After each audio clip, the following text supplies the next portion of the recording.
ലൂക്കോസ് അധ്യായം 17.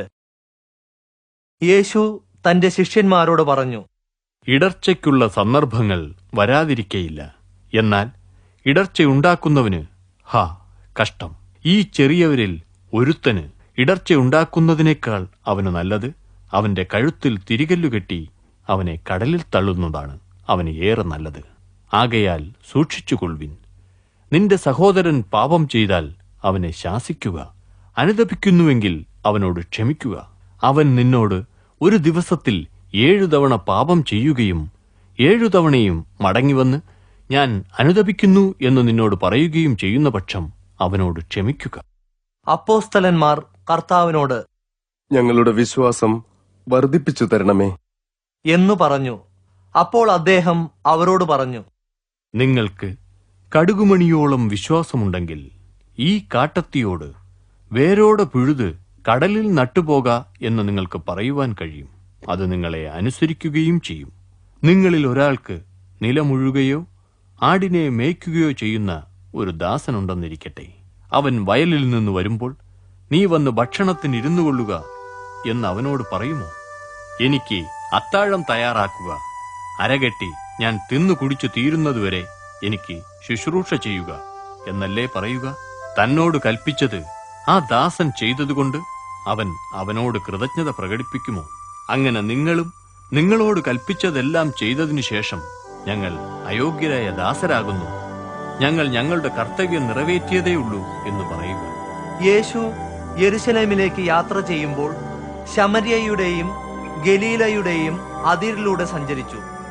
അദ്ദേഹം ഒരു ഗ്രാമത്തിലേക്ക് പ്രവേശിച്ചപ്പോൾ കുഷ്ഠം ബാധിച്ച 10 പേർ അദ്ദേഹത്തെ കണ്ടു. അവർ അകലെ നിന്നുകൊണ്ട്,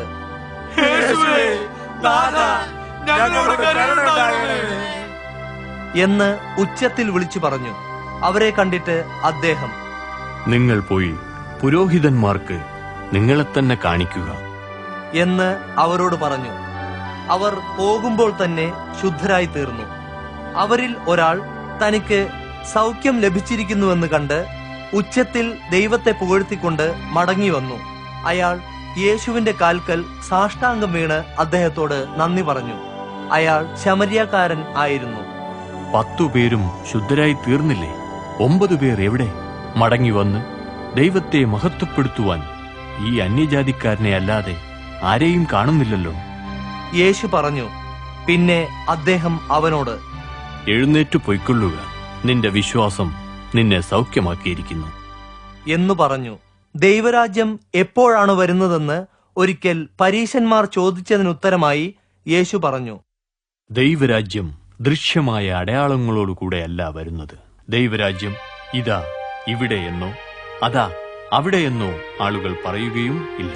എന്തുകൊണ്ടെന്നാൽ ദൈവരാജ്യം നിങ്ങളുടെ ഉള്ളിൽ ആകുന്നു.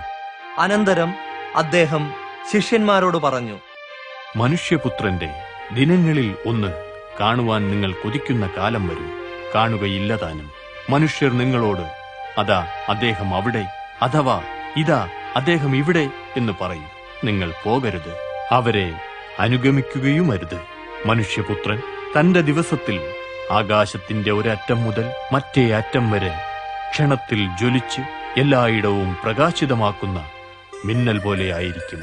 എന്നാൽ അവൻ ആദ്യം അനവധി കഷ്ടങ്ങൾ സഹിക്കുകയും ഈ തലമുറ അവനെ തള്ളിക്കളയുകയും ചെയ്യേണ്ടതാകുന്നു. നോഹയുടെ കാലത്ത് സംഭവിച്ചതുപോലെ തന്നെ മനുഷ്യപുത്രന്റെ നാളുകളിലും സംഭവിക്കും. നോഹ പെട്ടകത്തിൽ പ്രവേശിക്കുകയും ജലപ്രളയമുണ്ടായി എല്ലാവരെയും നശിപ്പിക്കുകയും ചെയ്ത സമയം വരെ ജനങ്ങൾ തിന്നുകയും കുടിക്കുകയും വിവാഹം കഴിക്കുകയും വിവാഹം കഴിപ്പിക്കുകയും ചെയ്തിരുന്നു. ലോത്തിന്റെ കാലത്തും അങ്ങനെ തന്നെയായിരുന്നു. ജനങ്ങൾ തിന്നും കുടിച്ചും വാങ്ങിയും വിറ്റും നട്ടും പണിതും പോന്നു. എന്നാൽ ലോത്ത് സോദോം വിട്ടുപോയ ദിവസത്തിൽ ആകാശത്തുനിന്ന് തീയും ഗന്ധവും വർഷിക്കുകയും അവരെ എല്ലാം നശിപ്പിക്കുകയും ചെയ്തു. മനുഷ്യപുത്രൻ വെളിപ്പെടുന്ന ദിവസത്തിൽ അങ്ങനെ തന്നെയായിരിക്കും. അന്ന് വീടിന്റെ മേൽക്കൂരയിൽ ഇരിക്കുന്നവൻ അകത്തുള്ള സാധനങ്ങൾ എടുക്കേണ്ടതിന് ഇറങ്ങിപ്പോകരുത്. അതുപോലെ വയലിൽ ആയിരിക്കുന്നവനും ഒന്നിനു വേണ്ടിയും തിരികെ പോകരുത്. ലോത്തിന്റെ ഭാര്യയെ ഓർത്തുകൊള്ളു. തന്റെ ജീവനെ ഭദ്രമായി സൂക്ഷിക്കാൻ ശ്രമിക്കുന്നവൻ അതിനെ കളയും. തന്റെ ജീവനെ കളയുന്നവൻ അതിനെ രക്ഷിക്കും. ആ രാത്രിയിൽ 2 പേർ ഒരു കിടക്കയിലായിരിക്കും. ഒരാൾ എടുക്കപ്പെടും, മറ്റേയാൾ ഉപേക്ഷിക്കപ്പെടും. 2 സ്ത്രീകൾ ധാന്യം പൊടിച്ചുകൊണ്ടിരിക്കും. ഒരുവൾ എടുക്കപ്പെടും, മറ്റവൾ ഉപേക്ഷിക്കപ്പെടും എന്ന് ഞാൻ നിങ്ങളോട് പറയുന്നു. 2 പേർ വയലിലായിരിക്കും. ഒരാൾ എടുക്കപ്പെടും, മറ്റേയാൾ ഉപേക്ഷിക്കപ്പെടും. കർത്താവേ, എവിടെ? അവർ ചോദിച്ചു. അതിന് അദ്ദേഹം ശവമുള്ളിടത്ത് കഴുകന്മാർ കൂടും എന്ന് ഉത്തരം പറഞ്ഞു.